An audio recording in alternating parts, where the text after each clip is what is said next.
Hi, my name's Annie Birtwell. I work as a fitness professional, mainly for Leeds City Council. I also swim teach and lifeguard for them. I also have my own personal training business.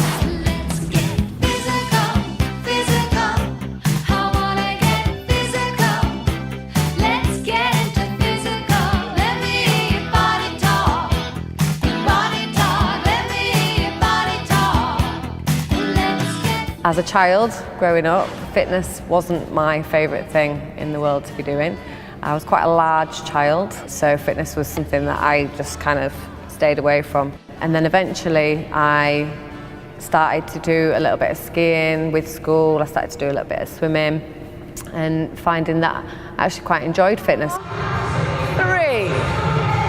2, back to singles, lift up for me, lift. Eventually I then went to boarding school. I was just swimming in the pool that they had on site, and one of the coaches came and said to me, "I think you're a really good swimmer." And I was like, wow. I think it was probably one of the first times anybody has ever said you're actually good at anything. They actually picked me for their swim team and I started to swim for them. Suddenly the weight started shedding off and I was able to eat correctly and learn a little bit more about my nutrition and my diet through being in the swim team. And then after that, I was involved in everything, pretty much sport-wise. I was on the hockey team, trampolining, everything. Any activity I could possibly get my hands onto, I did. And 3, and 2. Hold it here, guys. Then I came back to Leeds from boarding school and I started swimming at the local sports centre, Birtwell Sports Centre. I used to go swimming there nearly every single day. One of the managers in the centre, Adam Hoddle, he came up and basically said, you know, we see you here all the time, we think you're an absolute awesome swimmer. Have you ever thought about being a lifeguard? And I was like, oh, no, I've never thought about that at all. And they gave me the information of what I needed to do to become a lifeguard. I went away, sat exams, which is not my best forte, passed them because it actually was something that I was extremely interested about doing, and then kind of came back to them where they gave me a job. They really pushed me and helped me determine what I wanted to do, so they kind of asked me, we think you should do, you know, your fitness qualification. So they put me through that and I passed that, and then one day they had a coach that was ill. And they said, Annie, we need you to go and do some aerobics for us. And I was like, no. But I went for it. After that, they asked me to continue doing classes for them. And I just built on that, on top of that, and then did more and more courses to improve and increase my knowledge of the fitness profession.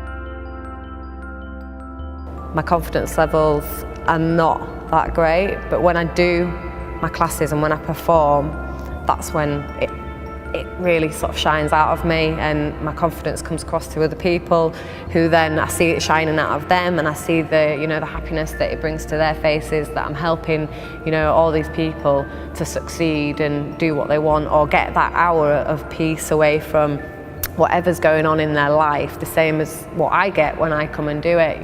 As I might inspire them, people inspire me as well, you know. I love what I do, so that's what I do. Elbow to knee, we go in. So my biggest inspiration was probably my mum growing up. I used to see her in the whole leg warmers, the thong leotards, the tight pants, running out the house most mornings to go to either a step class or an aerobics class. She actually now, massive compliment to me, I obviously inspire her slightly because she comes to my classes on a regular basis. I try and keep her fit as well as try to keep, you know, everybody else fit as well. She was in the paper for her, she did a 13-hour marathon aerobics.